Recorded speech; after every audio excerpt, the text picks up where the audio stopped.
Hi everyone, I'm Julie. Today I'm going to show you how to make a super simple buckwheat groat pudding. It's delicious. It's very versatile as far as the add-ins you can choose to change the flavor profile as well. Today I'm going to do a peanut butter chocolate pudding, and I have a bunch of toppings that I'll be adding in as well. I'm actually having this for dinner tonight, so I'm excited to share with you how this comes together. So what you need are some buckwheat groats that have been soaking in water for a few hours, and then just drain those and rinse them really well. Frozen banana, protein powder, peanut butter powder, you can also just use nut butter, cacao powder, nut milk of choice, I'm using almond, and then again we have some toppings that I'll put on at the very end. So what you do is just pour your milk in, and then add in your buckwheat groats.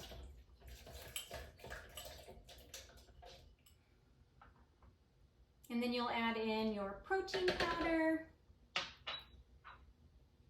your nut butter or peanut butter powder like I'm using. I just noticed I didn't get all of my protein powder. I want it all. And then your cacao powder. And of course, cinnamon. Lots and lots of cinnamon. And before I add in my frozen banana, which kicks things up all over inside of the container, I like to blend this down first.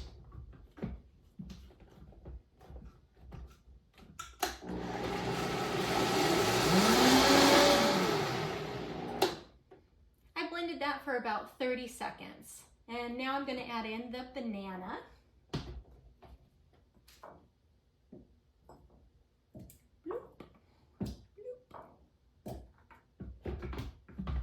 And then you will just blend this up as well until it's all incorporated. Blended that for about 30 seconds again. I love my Vitamix. It's a power horse. I use it all the time. And then you're just going to pour that in a bowl. Now it's in the bowl and it's pretty liquidy, so if you wanted to change that consistency, you could just decrease the amount of nut milk you use or toss in another banana. It's really something that you can play with to get to your own personal preferences. So mine, I like it like this because I'm actually going to top it with my toppings, and then I'll be putting it in the freezer for a couple of hours to solidify. I don't know why I did this one day. I think I made it early in the day, and then I thought, shoot, I'm not gonna eat it. I'm gonna just pop it in the freezer for a while. I was so surprised when I ate it. It was like the most delicious thing I've ever had. So happy accident, keeping it in the freezer a little too long. And now it's my go-to when I make this.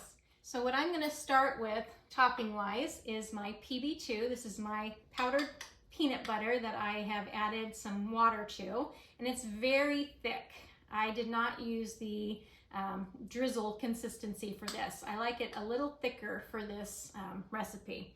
Just dollop it in and it kind of sinks to the bottom, which is just fine.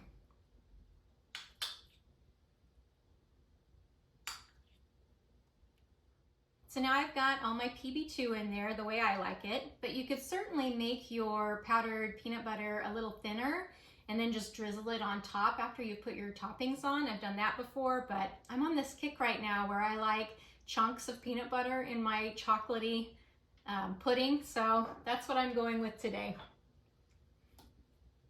I'm gonna toss in a bunch of strawberries. Now I'm going to do some puffed quinoa, and I'm just going to go around the sides with this one. And my chocolate chips, which I love so much. A little bit of shredded coconut. And a little more cinnamon. That's it. So now what I'm going to do is just put this in the freezer for a few hours, and then when it's dinner time, I'll just pull this out, get a trusty spoon, and start digging into it. It's absolutely delicious. I hope you give this a try. Thank you so much for watching. I hope you have a great day.